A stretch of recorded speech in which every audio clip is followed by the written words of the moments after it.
त्याशिवाय आपल्याला कुठलाही दुसरा विचार देखील करता येणार नाही। परंतु ती भाषा येत असताना आपली मुलं मुली बरोबर गोरगरिबांच्या असू द्यात, मध्यमवर्गीयांच्या असू द्यात, त्यांना देखील इंग्रजी अतिशय उत्तम पद्धतीने बोलता आलं पाहिजे। परंतु ते भाषणामध्ये सांगून चालणार नाही, त्याकरता कृती करावी लागेल। आणि आता स्पर्धेच्या युगामध्ये एआयचं युग आलेलं आहे, त्याच्यामध्ये आर्टिफिशियल इंटेलिजन्स ते कृत्रिम बुद्धिमत्ता मराठीत त्याला म्हणतात।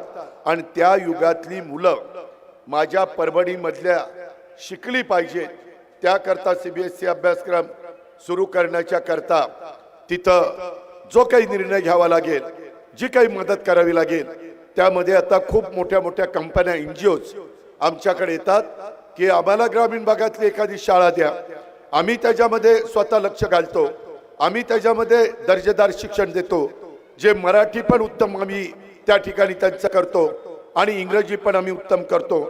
या पद्धतीचा निर्णय आपल्याला उद्याच्या काळामध्ये घ्यायचा आहे। परभणी शहरात महानगरपालिकेच्या वतीनं स्वतःचं मल्टी सुपर स्पेशालिटी हॉस्पिटल हे आपल्याला निर्माण करावं लागेल। वैद्यकीय शिक्षण खात्याची जबाबदारी आपले सहकारी राष्ट्रवादीचे हसन मुश्रीफांच्याकडे आहे। त्याच्यामध्ये मी मुश्रीफ साहेबांना सांगितलं, ते म्हणतील दादा निधी द्या, निधी मी देईन, कारण माझ्या परभणीमधले आरोग्य चांगलं परभणीकरांचं राहण्याकरता त्यांना दुसऱ्या कुठल्या शहरामध्ये जाऊन उपचार करणं हे कधी कधी महागाचं पडतं, परवडत नाही, ऐपत नसते। आणि त्यामुळं इथल्याही वर्गाला किफायतशीर दरामध्ये, वेगवेगळ्या गरीब वर्गाला तर मोफत दरामध्ये अशा पद्धतीनं मल्टी सुपर स्पेशालिटी हॉस्पिटल आपण निर्माण करून त्याच्यामध्ये सगळ्या सुविधा द्यायच्या। माझ्या आता डोक्यात आलेलं आहे की जिल्ह्याची जी ठिकाणं आहेत त्या जिल्ह्याच्या ठिकाणी अशा प्रकारची हॉस्पिटल बांधायची आणि त्याच्यामध्ये एक विंग त्याच्यामध्ये कॅन्सर हॉस्पिटलची पण करायची। कारण अलीकडच्या काळामध्ये देशात राज्यामध्ये मोठ्या प्रमाणावर कॅन्सरचं प्रमाण वाढलेलं आहे। शेवटी त्याही माणसाला, त्या माझ्या लाडक्या बहिणीला, त्या आमच्या मुलामुलीला जगण्याचा अधिकार आहे, पण त्यांच्यावर उपचार करण्याच्या करता तिथं इन्फ्रास्ट्रक्चर फार महत्वाचं आहे। मित्रांनो, मी राजकारण करायला तुमच्या पुढे आलो नाही, मी परभणीचा शहराचा सर्वांगीण विकास या माध्यमातून आपल्याला करायचा आहे ते सांगण्याच्या करता मी आलेलो आहे। मी शब्दाचा पक्का आहे, मी दिलेला शब्द पाळतो आणि त्याच्यामुळे माझी विनंती आहे की या माझ्या शहरामध्ये दर्जेदार रस्ते, ते रस्ते करायच्या आधी अंडरग्राउंड ड्रेनेज, कारण रस्ते केल्यावर नंतर अंडरग्राउंड ड्रेनेज केलं तर पुन्हा रस्ते खोदावे लागतात, ते प्लॅनिंग करून चालणार नाही। योग्य पद्धतीने प्लॅनिंग करण्याच्या करता आपल्याला त्या अंडरग्राउंड ड्रेनेजला प्रथम प्राधान्य द्यावं लागेल। राज्य सरकारच्या, केंद्र सरकारच्या वेगवेगळ्या योजना असतात। मध्ये मी मुख्यमंत्र्यांशी पण बोललो की आपण जिल्ह्याची ठिकाणं याला प्रथम प्राधान्य देऊ। काही काही भागामध्ये तालुक्याच्या ठिकाणी ऑलरेडी अंडरग्राउंड ड्रेनेज आणि या सगळ्या सुविधा झालेल्या आहेत आणि मग जिल्हा आमचा मागे का राहणार, त्याकरता जिल्ह्याला आपल्याला अग्रक्रम द्यायचा आहे। त्याचबरोबर हे सगळं करत असताना 408 कोटी रुपयाचा निधी ह्या कामाच्या करता आपण मंजूर केलेला आहे। प्रत्यक्षात आता टेंडर प्रोसिजर चालू आहे, कोणत्याही क्षणी परभणीकरांनो हे काम सुरू होईल आणि उद्याच्या काळात 15 तारखेला तुम्ही घड्याळ्याच्या चित्राचं आणि तुतारीच्या चित्राच्या शेजारचं बटन दाबण्याचं काम केलं की मग आमची ही टीम त्यामध्ये काम चांगलं चाललंय का, मी पण मुंबईमधनं आढावा घेईन, वेळ पडली तर इकडे येऊन आढावा घेईन, मला त्याच्यामध्ये कुठली काही अडचण नाही। आज माझ्या परभणी शहरामध्ये प्रचंड धुळीचं साम्राज्य, खड्ड्यांचं शहर म्हणून आज या शहराकडे बघितलं जातं।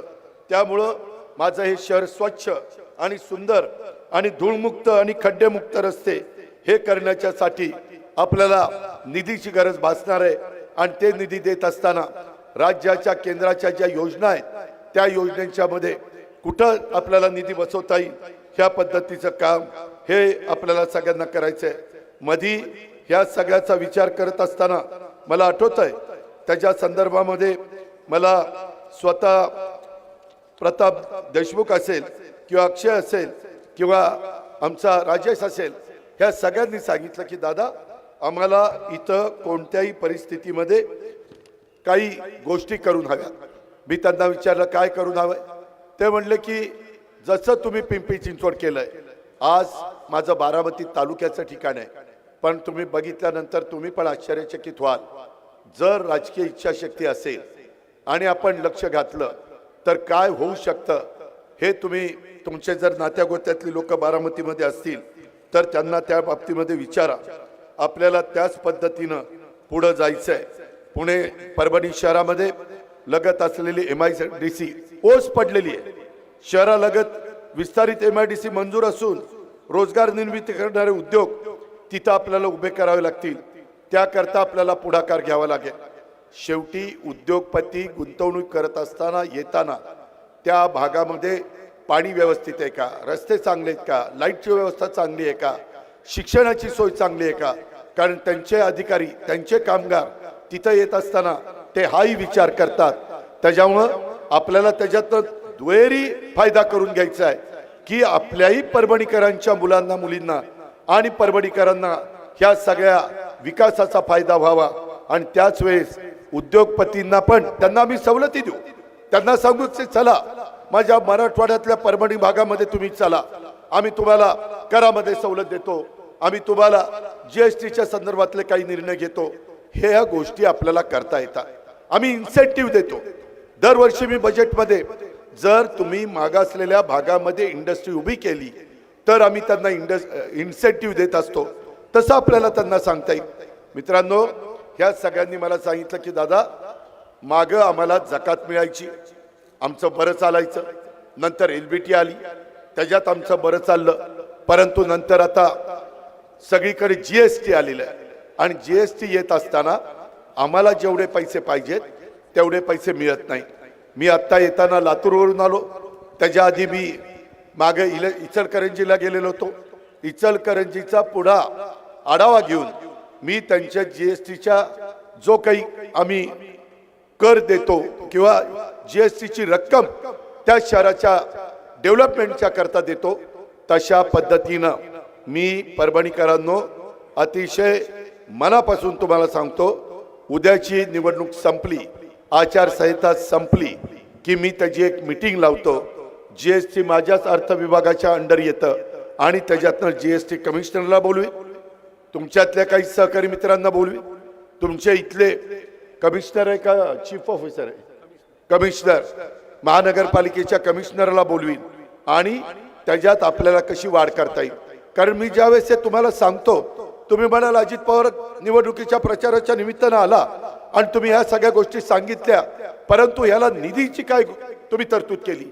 तर ह्या मी महाराष्ट्रात फिरत असताना सांगतो, बाबांनो सगळी कामं करता येतात परंतु पैशाचं सोंग गाठता येत नाही आणि म्हणून तो निधी वेगवेगळ्या माध्यमातून अनेक त्याच्या संदर्भामध्ये आपल्याला पर्याय असतात. ते पर्याय माझ्या परभणी शहराला काय फायद्याचे आहेत हे माझ्याकडनं बघितलं जाईल, तुमच्याही सहकाऱ्यांच्याकडनं ऐकून घेतलं जाईल आणि त्याच्यातून मार्ग काढला जाईल.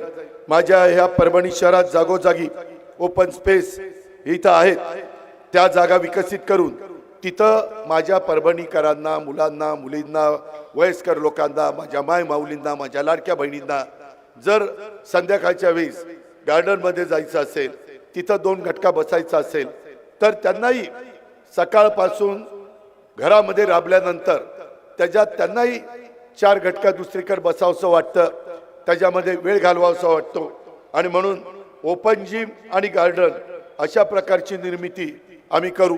माझे अनेक उद्योगपती ओळखीचे, मी काही उद्योगपतींना सांगितलं की तुम्ही एवढा पैसा कमवता, 2% तुम्हाला CSRचा निधी खर्च करावा लागतो. मी एका माझ्या मराठवाड्यातल्या महत्त्वाच्या शहरामध्ये जिथं जेवढा विकास व्हायला पाहिजे तेवढा दुर्दैवाने झाला नाही. आता तो कुणामुळे झाला नाही त्याच्यामध्ये टीका टिप्पणी करून काही अर्थ नाही आणि म्हणून आम्ही वेळ पडली तर तुमचं नाव लावू, म्हणजे ज्या कंपनीनं आपल्याला CSR निधी ती गार्डन करण्याच्या करता, ओपन जिम करण्याच्या करता किंवा आपली सुविधा करण्याच्या करता दिलाय, तशा पद्धतीनं मी अनेक शहरांच्या मध्ये असा निधी आणलेला आहे. आमच्याकडे पुनावाला म्हणून आहे सिरम इन्स्टिट्यूटचे, आमच्याकडे भारत फोर्ज आहे, मध्ये गौतमभाई अडाणी बारामतीला पवार साहेबांनी आम्ही एक कार्यक्रम घेतला होता, तिथं आलेले होते, त्यांना आम्ही बोलू शकतो. अशा खूप बजाजला बोलू शकतो, अशा अनेकांना आम्ही बोलू शकतो. त्याच्यातून आपल्याला ते काम करता येईल। परभणी येथे जिल्हाधिकारी, पोलीस अधीक्षक, जिल्हा परिषद अशा मोठ्या मोठ्या इमारती झालेल्या आहेत। शहर महानगरपालिकेची भव्य अशी वास्तू असावी, कारण उद्याच्याला हे निवडून गेल्यानंतर नगरसेवक नगरसेविकांनी चांगल्या इमारतीमध्ये बसून तिथं चांगल्या प्रकारचा विचार करून महापौर, उपमहापौर, त्याच्यामध्ये स्टँडिंग कमिटीचा चेअरमन, सभागृह नेता, विरोधी पक्ष नेता या सगळ्यांना तिथं काम करण्याच्या करता एक उत्साह आला पाहिजे।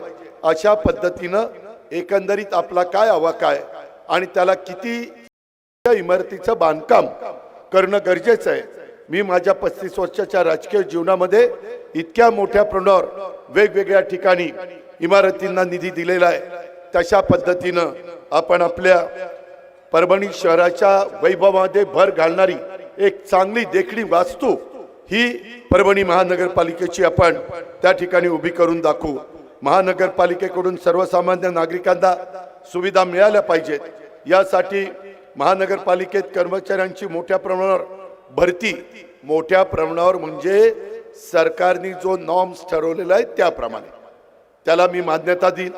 त्याच्यामध्ये स्वच्छतेकरता किती लोक पाहिजेत, त्याच्यामध्ये इतर जो काही दैनंदिन जीवनामध्ये पाणी सोडण्याच्या करता जे वॉल फिरवावा लागतो, पाणी पुरवठा चालू करावा लागतो, ह्या ज्या काही बाबी आहेत त्याच्याकरता जो काही स्टाफ लागेल त्याही स्टाफला आपण त्या बाबतीमध्ये परवानगी देऊ आणि समांतर पाणी पुरवठा योजना ही गतीनं पूर्ण करण्यासाठी मी मुंबईमध्ये देखील कॉन्ट्रॅक्टरला बोलून घेईल की बाबा तुम्ही फास्ट काम का करत नाही, तुम्हाला काय अडचण आहे, तुम्हाला निधीची कमतरता आहे, तुम्हाला इतर काही तिथं त्रास होतोय, तुम्हाला अजून काही समस्या आहे आणि त्याच्यातून ते काम युद्ध पातळीवर कसं होईल याकरता आपल्याला लक्ष द्यावं लागणार आहे। आणि मित्रांनो, तशा पद्धतीनं पाठपुरावा केल्याशिवाय, लक्ष घातल्याशिवाय योजना पूर्ण होणार नाही असं दिसतंय।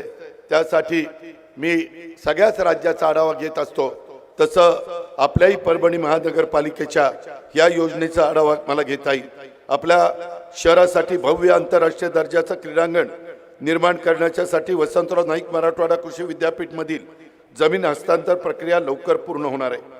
त्यासाठी शहरवासियांना ही सुविधा उपलब्ध होईल। एक चांगलं झालं ते म्हणतात ना, आपल्याकडे कावळा उठायला फांदी तुटायला गाठ पडावी। नेमकं मी जे सांगतोय माझ्याकडेच क्रीडा खातं आहे, ती जागा मिळू द्या, तुम्हाला सगळ्यांना अभिमान वाटेल अशा पद्धतीचं क्रीडा संकुल हा अजित पवार तुम्हाला उभं करून देईल। माझ्या परभणीच्या मुलांना मुलींना जे काही खेळामध्ये आवड असेल ते खेळाचं प्रॅक्टिस त्यांना तिथं करता येईल। त्याच्यामध्ये ज्या ज्या गरजा तातडीच्या आहेत त्या आपल्याला तिथं करता येईल। मी मोठा प्लॅन त्याच्यामध्ये करीन, त्याही बद्दल आपण काळजी करू नका। ती आज माझ्या मुलांची मुलींची गरज आहे, ती माझ्या नवीन खेळाडू निर्माण होण्याच्या करता माझ्या मुला मुलींची ती भूक आहे आणि ती आम्ही पूर्णत्वाला नेऊ।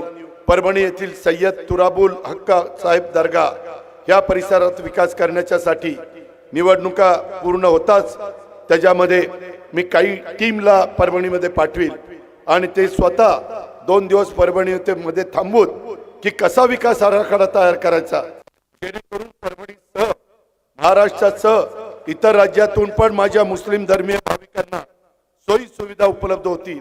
त्याकरता अल्पसंख्याक विभाग देखील आता अजित पवार याच्याकडे आहे आणि तोच तुम्हाला सांगतोय।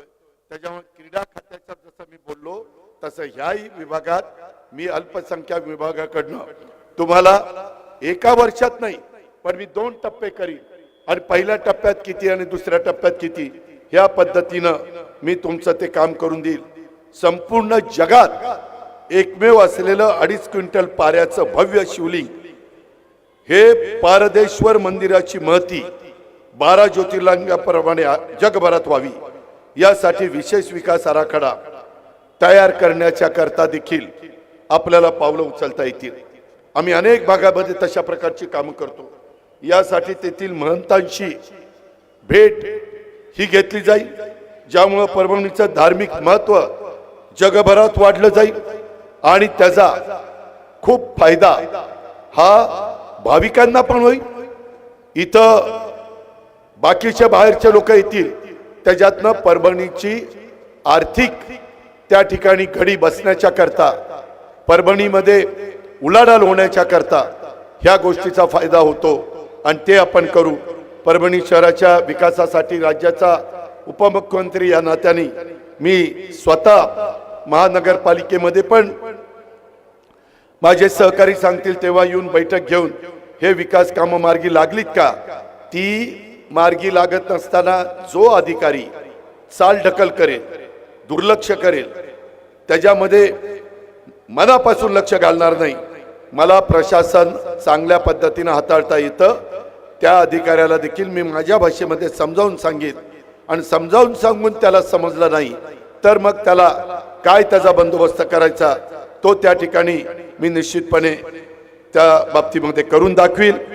परभणीच्या इतिहासात प्रथमच घडलेलं असावं असं 1 वर्षापूर्वी मी स्वतः महानगरपालिकेमध्ये आलो होतो. बैठक घेत विकास कामांना ती गती दिली हे मागं परभणीकरांनी अनुभवलं. तेव्हा तर माझी महानगरपालिका नव्हती, माझ्या विचाराचे लोक तिथं निवडून गेलेले नव्हते. या पुढं मी जसं माझ्या पिंपरी चिंचवडमध्ये, माझ्या बारामतीमध्ये, माझ्या पुणे जिल्ह्यामध्ये अनेक माझ्या नगरपालिकांच्या मध्ये विकास केलेला आहे, तशा पद्धतीनं परभणीकरांनो, माझ्या लाडक्या बहिणींनो, माझ्या बांधवांनो, मी हे परभणी शहर दत्तक घेण्यासाठी तयार आहे. पण तुम्ही मला महानगरपालिकेवर राष्ट्रवादी काँग्रेस पक्ष आणि आमच्या तुतारी आणि घड्याळ यांच्या हातामध्ये इथली सत्ता द्या. मी तुम्हाला विकासाचा शब्द देतो आणि या ठिकाणी थांबतो. जय हिंद, जय महाराष्ट्र, जय राष्ट्रवादी.